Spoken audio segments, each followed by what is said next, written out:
आज वित्त मंत्री ओपी चौधरी ने छत्तीसगढ़ का बजट पेश किया। वित्त वर्ष 2025-26 के लिए 1,65,000 करोड़ रुपए का बजट पेश किया गया। राज्य का बजट बेहद खास है, खास इसीलिए क्योंकि ये कंप्यूटराइज्ड बजट नहीं है बल्कि हाथों से लिखी गई थी। वही बजट को लेकर न्यूज 24 ने स्वास्थ्य मंत्री श्याम बिहारी जायसवाल से खास बातचीत के क्या कुछ कहा, सुनिए।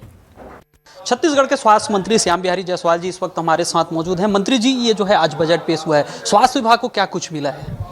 देखिए, इस बार के बजट में स्वास्थ्य विभाग को बहुत कुछ मिला है। मुझे लगता है कि मेडिकल एजुकेशन के क्षेत्र में, मेडिकल के क्षेत्र में, हॉस्पिटल का उन्नयन के क्षेत्र में या फिर आयुष्मान आरोग्य के क्षेत्र में तमाम ऐसी बड़ी बड़ी सौगात इस बार हेल्थ के सेक्टर में मिला है, जिनका प्रमुखता से मैं कुछ सेक्टर को बताना चाहूँगा कि जो अभी तक आज़ादी के बाद छत्तीसगढ़ में कुल 8 नर्सिंग कॉलेज थे और अब जो है केवल इसी बार इस बजट में ही 12 नए जो है नर्सिंग कॉलेज की स्वीकृति मिली है।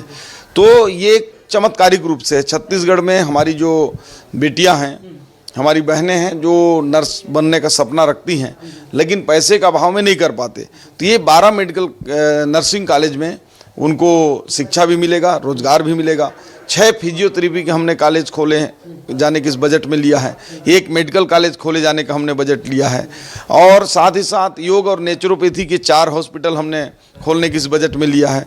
2 मेंटल हॉस्पिटल भी हमने जगदलपुर और मनेंद्रगढ़ में किया है। चूँकि आज के समय में जो मानसिक तनाव है वो पूरे देश में ही बढ़ता जा रहा है, इसलिए ऐसा नहीं कि केवल वहाँ पागलों का ही जांच हो, मानसिक रूप से उनके स्वास्थ्य के जांच के लिए, उनके सलाह परामर्श के लिए, दवाइयों के लिए हमने 2 मेंटल हॉस्पिटल भी इसमें खोलने का लक्ष्य रखा है। और साथ ही 2 दर्जन से ऊपर जो पीएचसी थे उनको सीएचसी में किए हैं, जो उप स्वास्थ्य केंद्र थे उसको प्राथमिक स्वास्थ्य केंद्र में किए हैं, जो 30 बेड था उसको 100 बेड में किए हैं। इस प्रकार लगभग 1000 सीटें भी हमारी बढ़ी हैं।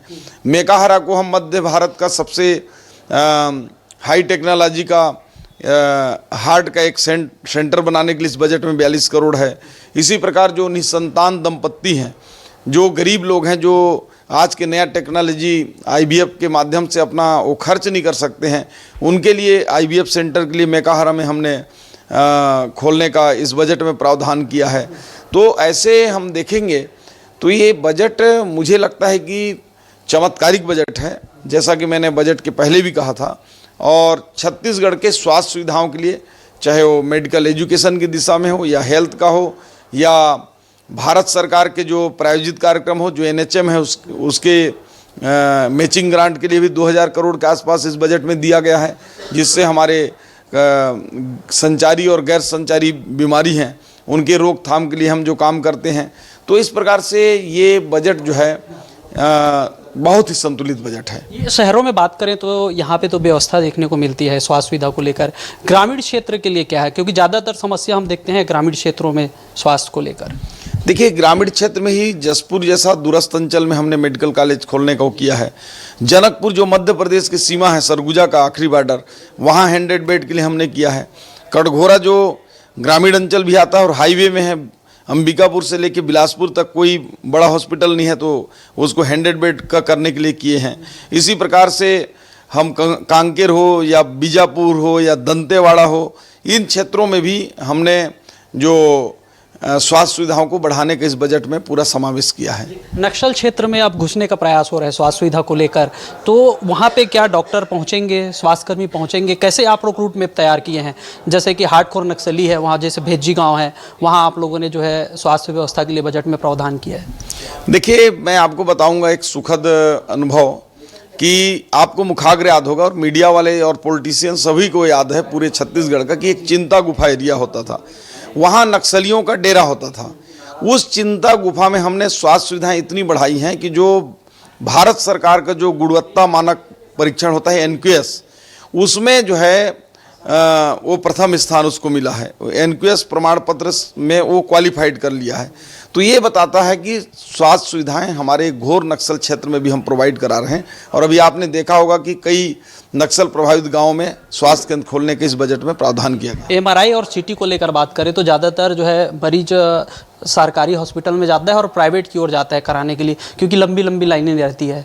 तो इसके लिए क्या कुछ था इसमें? देखिए, अभी आपने इस बजट में देखा होगा कि एमआरआई और सीटी मशीनों के लिए भी इस बजट में प्रावधान किया गया है। और आने वाले समय में, चूँकि ये स्वास्थ्य सुविधाएं मैं शुरू दिन से ही बोलता हूँ कि ये एक पौधे की तरह है, धीरे धीरे तैयार होता है, फिर बड़ा होता है, फिर इसमें फूल लगते हैं, फिर फल लगते हैं।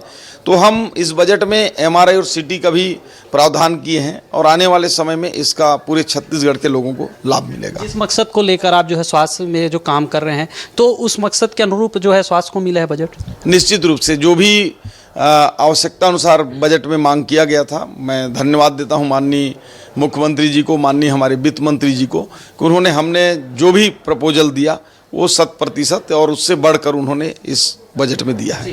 तो देखिए, यहाँ पे स्पष्ट तौर पे कहा जा रहा है कि जो है स्वास्थ्य के लिए और स्वास्थ्य के बेहतरी के लिए जो व्यवस्था की गई है बजट में, वो जो है काबिल तारीफ है। अब देखना यही होगा कि प्रावधान तो हुआ है, लेकिन इसका फायदा जनता को कब तक मिलता है, चूंकि हर साल प्रावधान होता है और मरीज भटकते हैं, लेकिन इस बार का जो बजट है वो कितना फायदेमंद होगा, ये देखने वाली बात होगी। कैमरामैन चोराराम के साथ सत्य राजपूत, न्यूज़ 24 रायपुर।